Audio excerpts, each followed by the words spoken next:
Hello, my name is Srinivas. I have 20 years of experience both in real time as well as in teaching.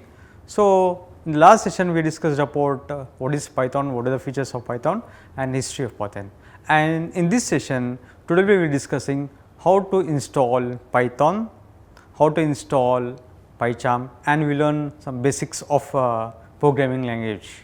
Okay. Let us start with how to install Python. So, if you want to install Python, first we have to go to the website called python.org. In python.org, there is one option called downloads button. So, click on this downloads button. When you click on this download button, this Python will be installed on your machine. Once you double click on that setup file, this screen will be opened, and you have to check this add python.exe to the path and click on this install now, and this Python will be installed on your machine.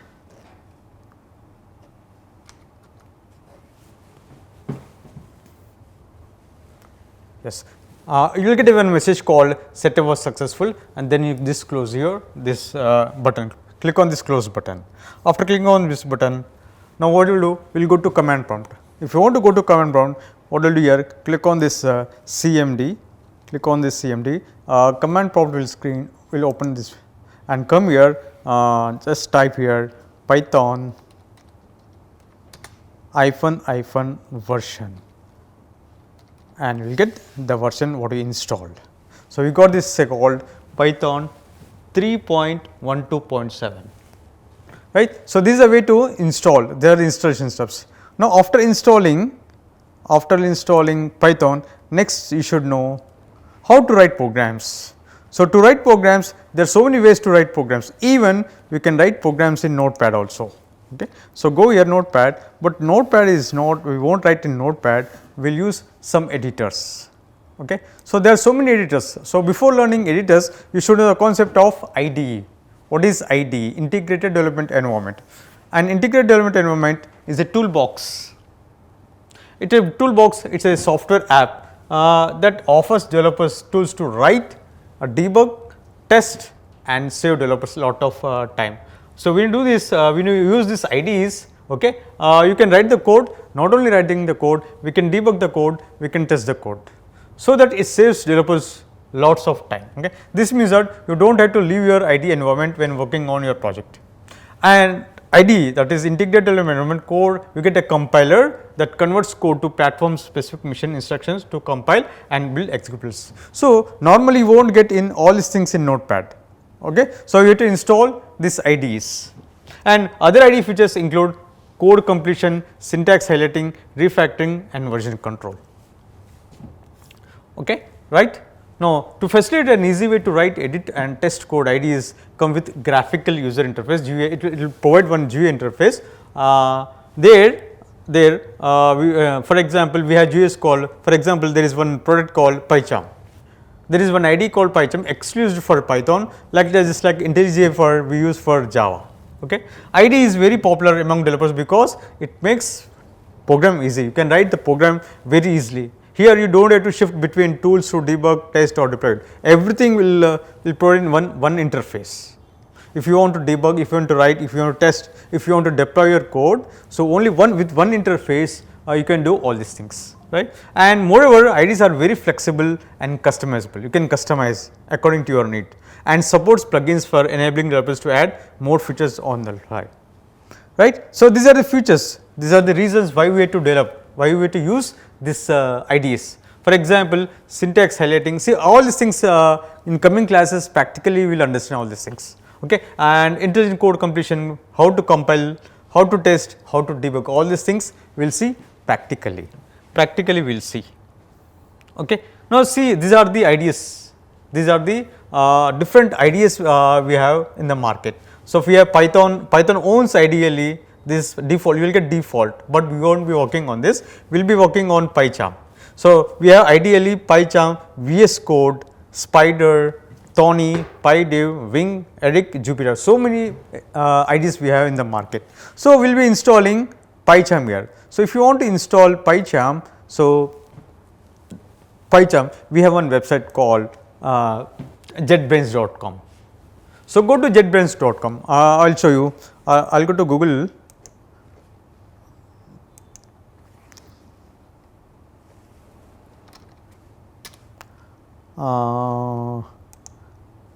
Just type here PyCharm Community Edition,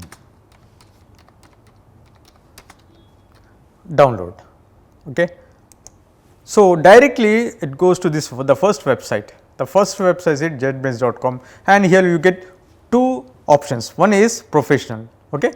This professional is just 1 month, you can try for only 1 month. This is free for only 30 days. Okay. And for learners, for beginners, just go for this PyCharm Community Edition. So, come to PyCharm Community Edition and click on this download button. Click on this download button. When you click on this download button, the file will be installed on your machine. So, download the required package of or executable files official website from PyCharm. Okay, right. Now, there are two options here, one is professional and one is PyCharm Community Edition. So, choose this PyCharm Community Edition and click on this download button. Click on this download button, you will get this screen. Download the community package executable file onto your system and mention a destination. No need directly you can by default folder will be selected and click on this next button. When you click on this next button, now it will start the installation. When you click on this install button, the software, this PyCharm will be installed on your machine. Okay. And last, this screen will come, click on this finish button, click on this finish button. After you install PyCharm, you can run it like any other programming, or you have installed, open the start menu and in the search box. So, come here, click on it PyCharm here. When you click on here in search, click on this PyCharm here. When you click on PyCharm, this screen will come. This is called a welcome screen. This is called welcome screen. So, when welcome screen comes, click on this a new project. Okay. To select this projects option, click on this new project. Click on this new project and you will get this screen. Here all the default is name Python project. Okay. By default everything will be default. Click on this create button. When you click on this create button, okay, you will get this screen. You will get this screen. I will show you. So, what I will do? I will go to PyCharm here. See, there is one project here. So, click on this right click and click on this new and select Python file here. For example, what I will do? I will click on one file called test.py. Test.py, and py is a extension of Python. For Java, for C.C, and for C++ the extension is .cpp. So, same way for Python the extension is .py. So, when you click on this enter button, this will be opened. So, this is the first screen we will get. Okay. For example, I want to print something. For example, I want to print hello world. So, what we will do here? We will use this function called, what are functions? Everything we will discuss in coming session. Now, I will write something called hello world. Hello world. Right. After writing this program, there is one button called run button here. So, when you click on this run button, you will get output here, hello world. So, this is a way to install Python and PyCharm. Yes. So, next topic is what? Today's topic is again, we will start with the basics. Basics of Python programming. Basics of, see, when I say basics of Python programming, it is not to Python only, it can be C, C++, Java, JavaScript, you take any language in the world, the concepts are same. Okay. So, first what we will do, first we will discuss about data. What is data?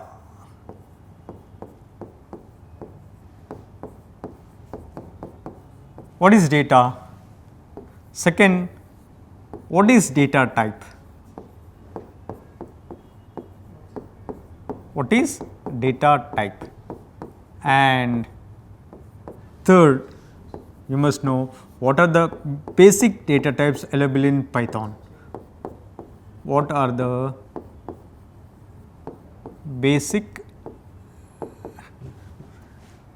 data types in Python? So, we will learn these three concepts: what is data, what is data type, and what are the basic data types in Python. So, we will start with data. What is data? Data is any information. For example, we will take one student's data. Example, we will take student's data.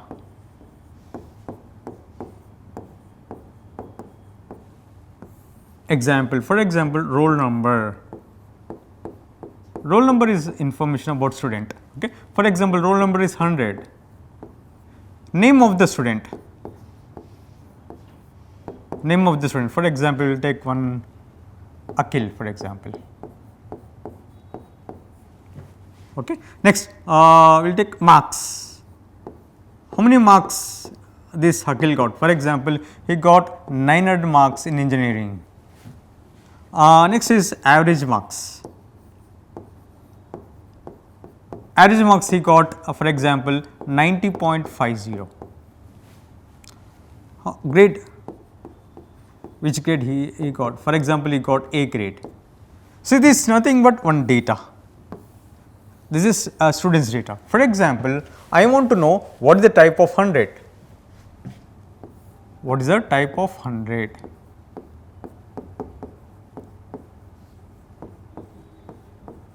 Type of 100. The type of 100 generally we say it's a number. 100 is what? It's a number.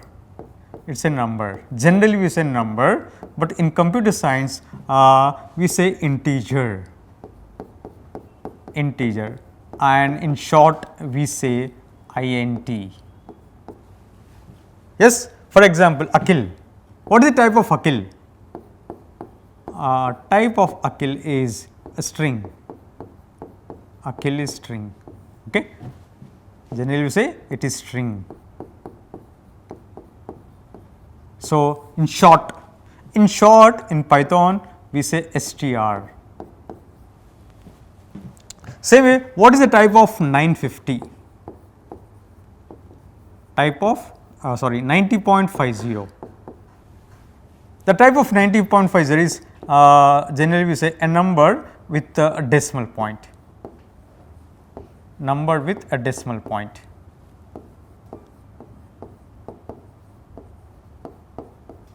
And in computer science we say as it's a floating point number. This 90.50 is called what? A floating point number.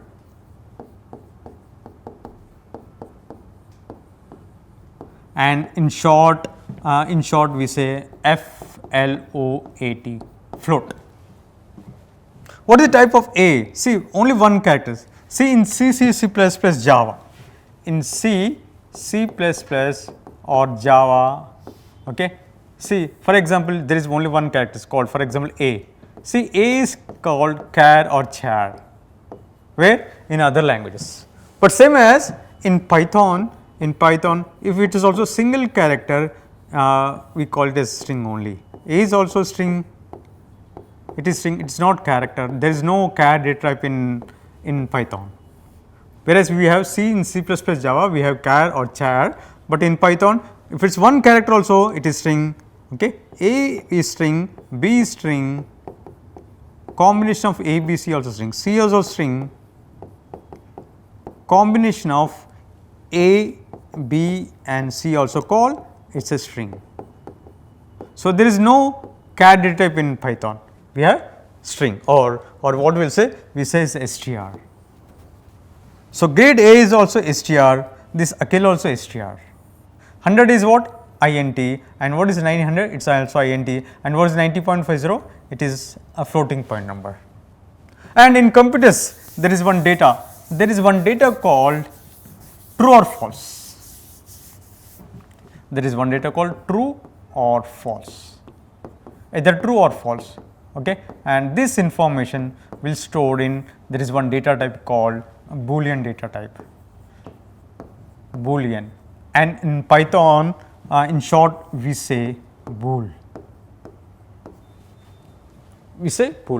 okay. So, these are the basic, or we can say Python's basic data types. Either we can say basic or we can say primitive data type, primitive data types.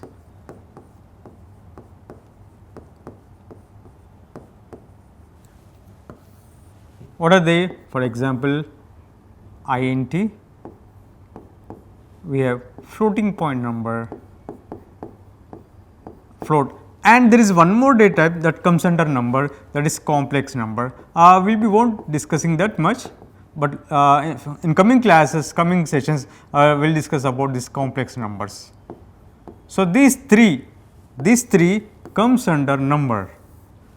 Under number, these are the three data types. One is int, one is float, and one is complex number. Other than number, we have str, and also we have bool data type. So, these are the data types. Okay. So, we understand what is data and what are the basic data types. So, what is data type? What is the definition of type? What is the definition of Python and data type? Data type. So, the type of data is known as data type.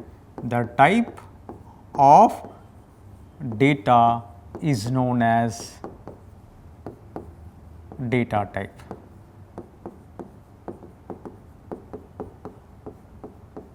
Example 100, the type of 100 is int.